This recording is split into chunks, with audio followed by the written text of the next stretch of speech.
आज के इस नए गहन विश्लेषण में स्वागत है। सच कहूं तो आज का जो विषय है वो बेहद रोमांचक है, थोड़ा तकनीकी है और बहुत ही ज्यादा जरूरी है। बिल्कुल, मैं तो कहूंगा कि हर उस इंसान के लिए जरूरी है जो स्मार्टफोन इस्तेमाल करता है। सही कहा, क्योंकि अगर हम एक चौंकाने वाले तथ्य पर गौर करें तो आज के समय में चुनाव का सबसे बड़ा मैदान जमीन पर, सड़कों पर या रैलियों में मौजूद नहीं है। वो मैदान हर इंसान की जेब में रखे उस 6 इंच के स्मार्टफोन पर है। हर फोन की स्क्रीन पर असल में एक अदृश्य युद्ध चल रहा है, एक इनविजिबल वॉर। और सबसे डरावनी बात यह है कि समाज के एक बहुत बड़े हिस्से को इसका एहसास तक नहीं है। और इस पूरी तस्वीर को अगर हम बारीकी से देखें तो दिमाग सच में चकरा जाता है। सुबह आंख खुलते ही फोन की स्क्रीन पर जो पहला व्हाट्सएप मैसेज चमकता है या फेसबुक की जो पोस्ट सामने आती है, वो बिना किसी शोर शराबे के लोगों की राजनीतिक सोच को आकार दे रही है। और इंसान को लगता है कि वो जो फैसले ले रहा है वो उसके अपने स्वतंत्र विचार हैं, लेकिन हकीकत ये है कि वो फैसले कई हफ्तों पहले ही किसी और के द्वारा इंजीनियर किए जा चुके होते हैं। ये इंजीनियरिंग कैसे होती है, यही आज की हमारी चर्चा का मुख्य केंद्र है। आज का ये पूरा विश्लेषण 2 बहुत ही विस्तृत और प्रामाणिक दस्तावेजों पर आधारित है।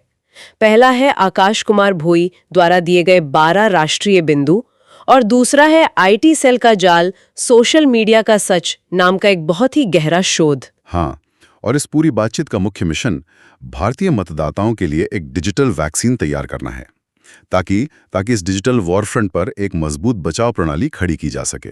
बिल्कुल, पर चर्चा में गहराई तक जाने से पहले एक बात स्पष्ट कर देना बहुत आवश्यक है। इन दस्तावेजों में राजनीतिक प्रणालियों की बात की गई है, लेकिन हमारा काम यहाँ किसी भी राजनीतिक दल या विचारधारा का पक्ष लेना या विरोध करना नहीं है। एकदम सही, हम केवल तटस्थ रिपोर्टिंग कर रहे हैं। हमारा उद्देश्य सिर्फ स्रोत में मौजूद तथ्यों, रणनीतियों और मनोवैज्ञानिक ट्रिक्स को सामने रखना है, किसी पर उंगली उठाना नहीं। तो चलिए शुरुआत से शुरू करते हैं। इस पूरी मशीनरी की शुरुआत आखिर होती कहाँ से है? मतलब आम धारणा तो यही है कि राजनेताओं के कुछ उत्साही समर्थक होते हैं जो अपने खाली समय में बस इंटरनेट पर पोस्ट करते रहते हैं। क्या ये ढांचा इतना ही सीधा है? नहीं, हकीकत इस आम धारणा के बिल्कुल उलट है। आईटी सेल अब कोई शौकिया लोगों या वॉलंटियर्स का बिखरा हुआ समूह नहीं रह गया है। ये पूरी तरह से पेड प्रोफेशनल्स की एक कॉर्पोरेट फौज है। कॉर्पोरेट फौज? मतलब किसी मल्टीनेशनल कंपनी की तरह? बिल्कुल, किसी मल्टीनेशनल कंपनी के मार्केटिंग डिपार्टमेंट की तरह। इसमें बाकायदा content creators, data analysts, graphic designers भारी वेतन पर काम करते हैं। इनकी एक सख्त हायरार्की होती है, एक सेंट्रल कमांड होता है जहां बैठा एक व्यक्ति कीबोर्ड पर सिंगल क्लिक करता है और एक ही मैसेज एक साथ हजारों व्हाट्सएप ग्रुप्स के जरिए पूरे देश में फैल जाता है। एकदम सही। स्रोत में ये एक गंभीर सवाल उठाया गया है कि क्या ये संगठित और पैसे के दम पर चलने वाली मशीनरी लोकतंत्र की असली आवाज को दबा रही है? मतलब जो मैसेज अचानक हमारे या कहें किसी भी आम नागरिक के फोन पर प्रकट होता है, वो महीनों की प्लानिंग का हिस्सा हो सकता है। इसी से जुड़ा एक बहुत ही दिलचस्प कॉन्सेप्ट दस्तावेजों में है, जिसे इंफॉर्मेशन कंडीशनिंग कहा गया है। इसमें फेक न्यूज के लाइफ साइकिल के 5 चरणों का जिक्र है। हाँ, वो 5 चरण असल में बहुत ही चालाकी से डिजाइन किए गए हैं। इसे एक उदाहरण से समझते हैं। मान लीजिए किसी नए नियम के बारे में अफवाह फैलानी है। पहला चरण है कंटेंट क्रिएशन।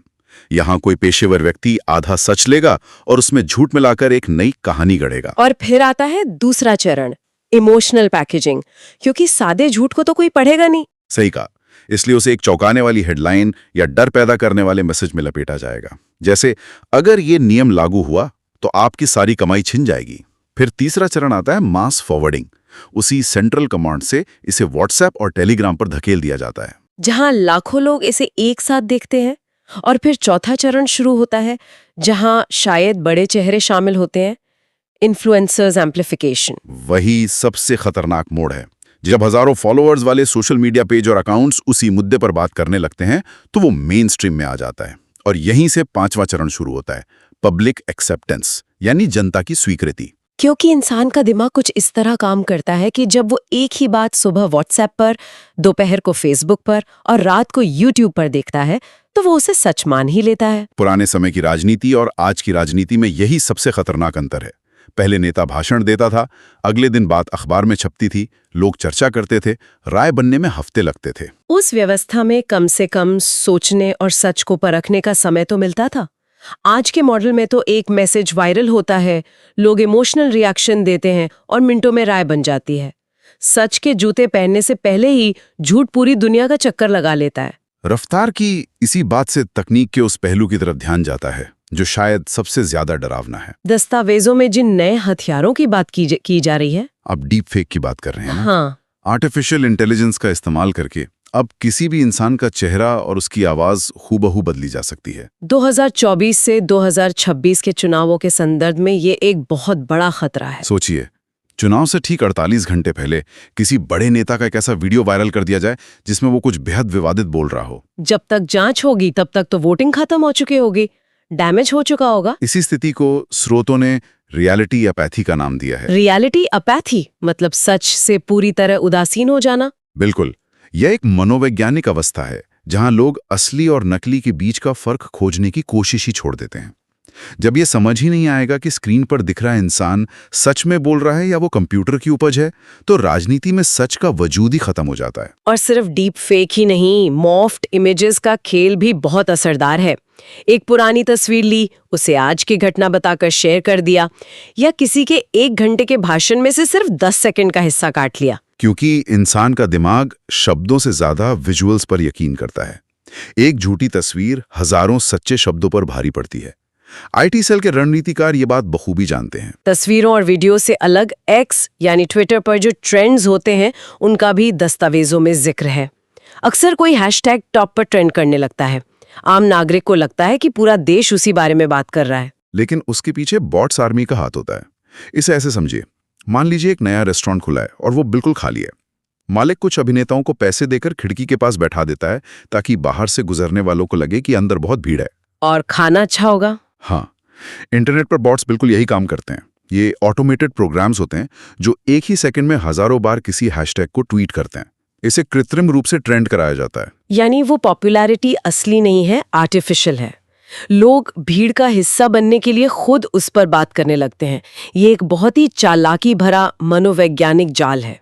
अब उस प्लेटफॉर्म की तरफ चलते हैं जो भारत के लगभग हर स्मार्टफोन में मौजूद है, व्हाट्सएप, जिसे आजकल व्यंग्य में व्हाट्सएप यूनिवर्सिटी कहा जाता है। बिल्कुल, हम सबने देखा है कि मैसेज आता है जिसमें लिखा होता है मीडिया ये सच नहीं दिखाएगी, या इसे डिलीट होने से पहले अर्जेंट फॉरवर्ड करें। सुनने में ये हल्का लगता है, लेकिन दस्तावेजों के मुताबिक ये एक सोची समझी रणनीति है। वो जो अर्जेंट फॉरवर्ड करे वाली लाइनें हैं, वो असल में मनोवैज्ञानिक ट्रिगर्स हैं। ये पढ़ने वाले के दिमाग में एक दबाव पैदा करती हैं। इंसान को लगता है कि उसके पास एक ऐसी गुप्त जानकारी है जो देश को बचा सकती है, और इस चक्कर में वो बिना फैक्ट चेक किए उसे फॉरवर्ड कर देता है। और व्हाट्सएप का जो एंड टू एंड एन्क्रिप्शन है, वो इस झूठ को फैलने के लिए एक सुरक्षित सुरंग दे देता है। व्हाट्सएप खुद चेतावनी देता है, फॉरवर्डेड मेनी टाइम्स का टैग लगाकर, लेकिन लोग उस टैग को नजरअंदाज कर देते हैं क्योंकि मैसेज भेजने वाला कोई दोस्त या रिश्तेदार होता है। लेकिन ये खास तरह के मैसेज किसी खास इंसान तक पहुंचते कैसे हैं? इसके पीछे डेटा माइनिंग का विज्ञान काम कर रहा है।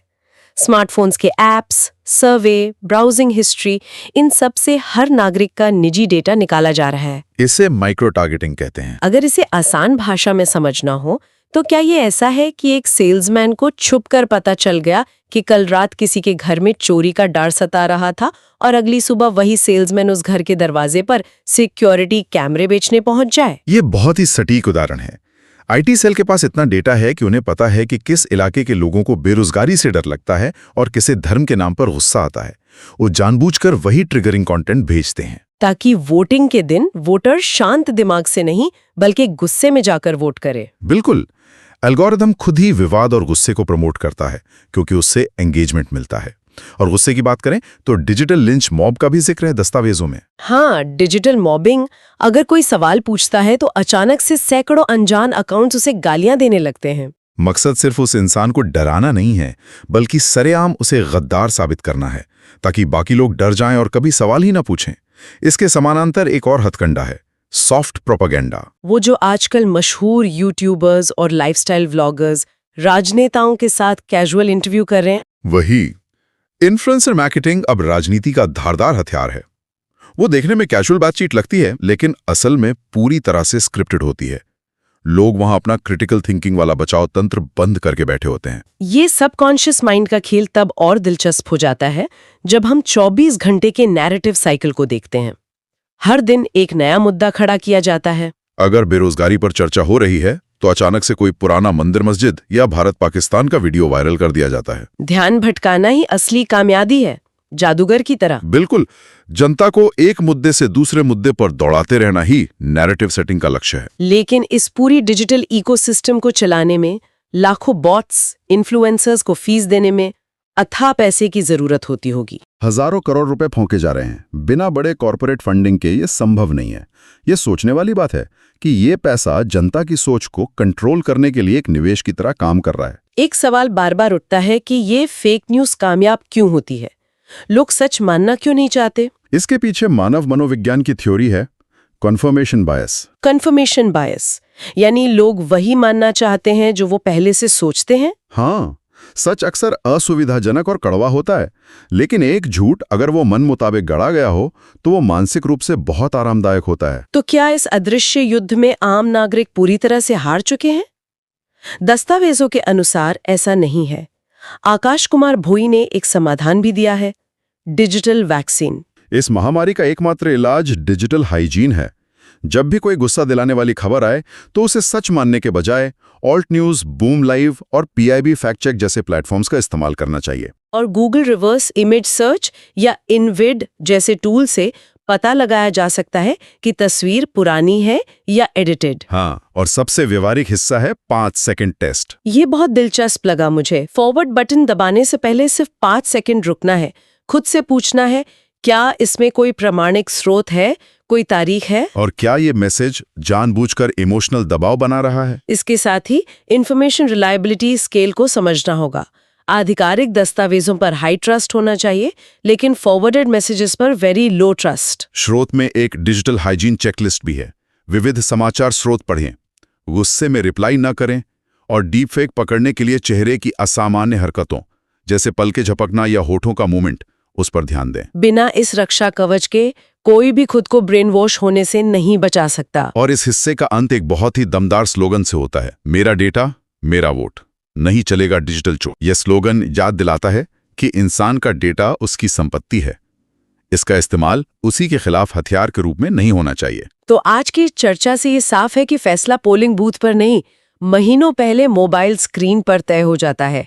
लोकतंत्र तभी मजबूत रह सकता है जब नागरिक जागरूक हो। और इसी बात पर मैं एक सवाल छोड़ना चाहूंगा। सोचिए, अगर भविष्य में डीप फेक तकनीक इतनी एडवांस हो जाए कि इंसान और AI के बीच का फर्क 100% मिट जाए, तो क्या होगा? क्या हमें डिजिटल कैंपेन पर बैन लगाकर नेताओं को सिर्फ आमने सामने की रैलियों में सच साबित करने के लिए मजबूर करना पड़ेगा? ये तो क्या अत्यधिक तकनीक हमें वापस उसी पुरानी दुनिया में ले जाएगी जहां बिना मिले किसी पर भरोसा नहीं किया जा सकता था? यह सच में बेचैन कर देने वाला सवाल है। इसी के साथ हमारा आज का ये गहन विश्लेषण समाप्त होता है। हमेशा याद रखें, इस अदृश्य युद्ध में सबसे बड़ा हथियार आपका खुला और सवाल पूछने वाला दिमाग है।